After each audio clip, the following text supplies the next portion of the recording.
Southeast Michigan has been resettling refugees since the late 1970s, starting with right after the Vietnam War, and we've resettled, along with other partnering agencies here, tens of thousands of refugees throughout the last 40-some years.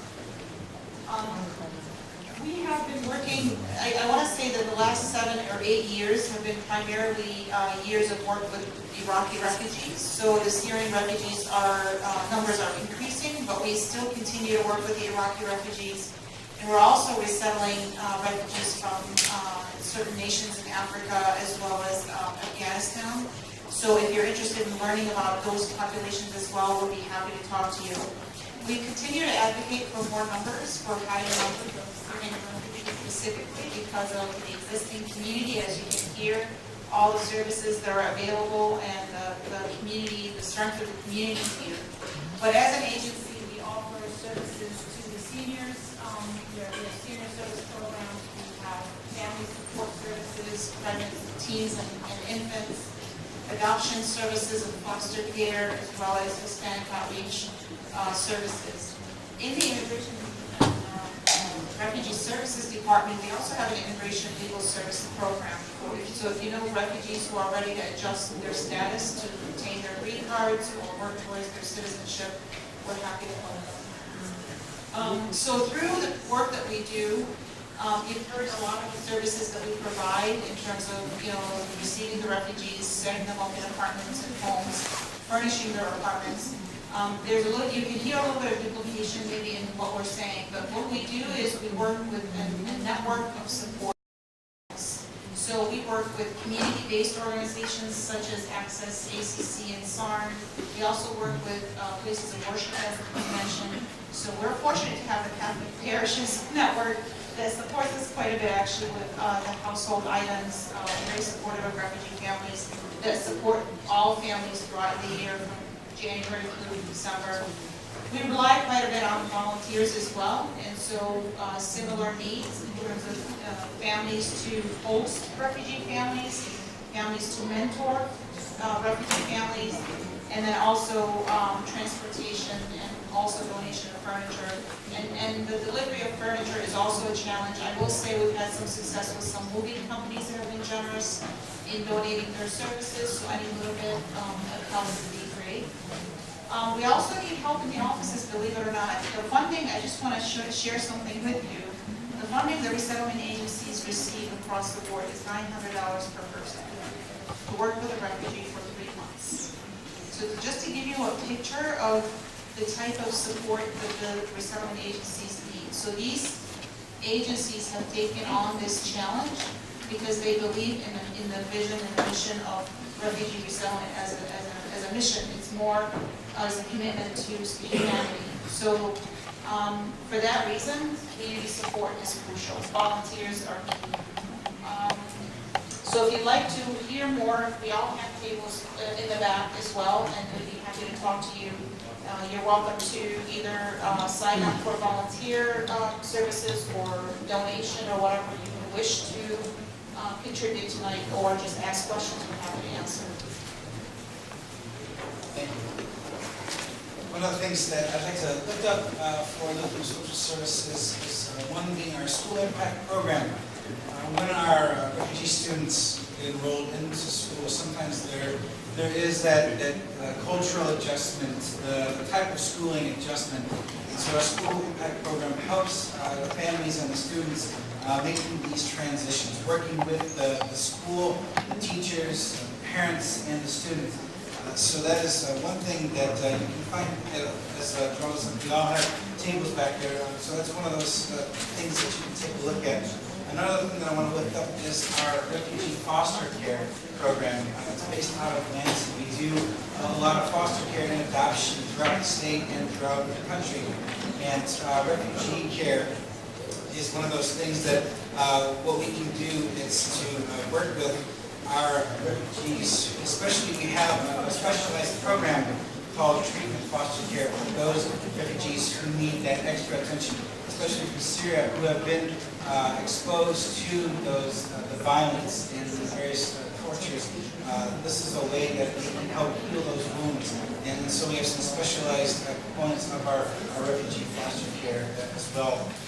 One of the things that I also want to lift up is our resettlement of dignity. It's a matching grant for that self-sufficiency. I can't say that today for some reason.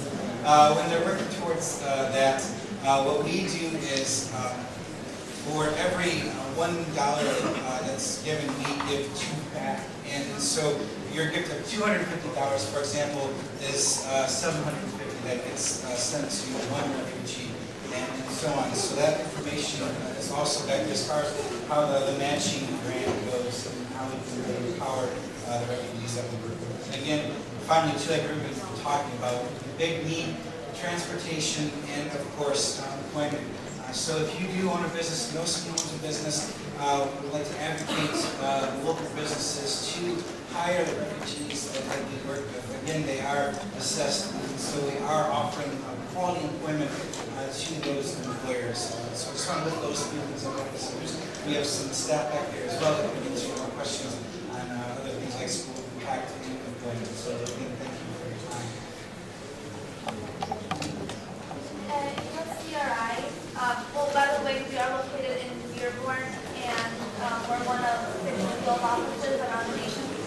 At USCRI, we settled approximately 30 Syrian families, give or take 2 families.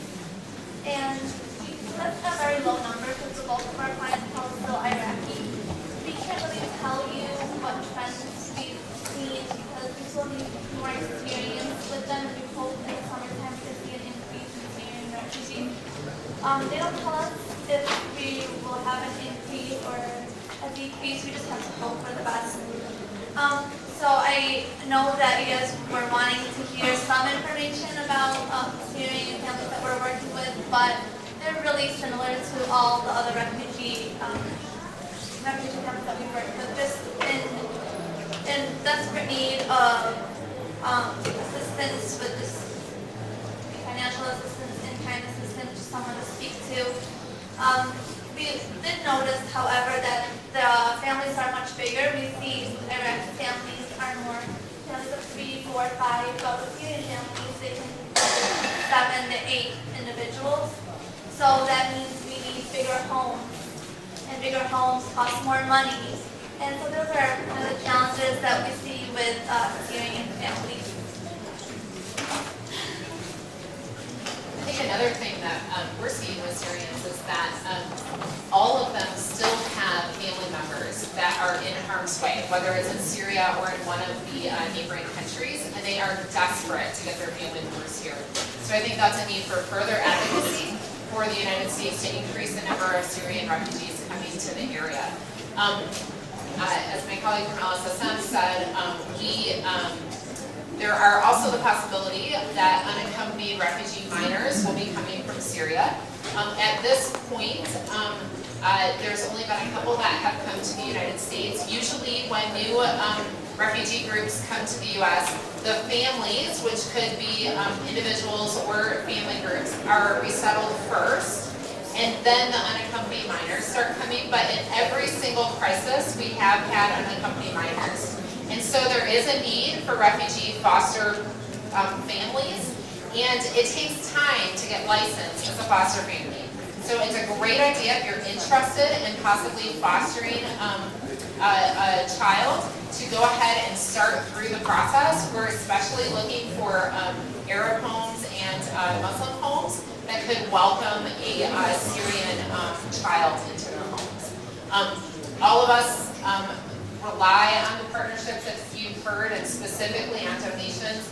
At Bethany right now, we have a $350,000 matching gift that we have so far matched $120,000 of, and it's specifically to assist the Syrian refugees that are coming, particularly in the areas of complex medical case management, because their medical needs are so great because of the traumas that they have experienced, and trauma-focused care, because again of what they've gone through, those mental health needs are so great.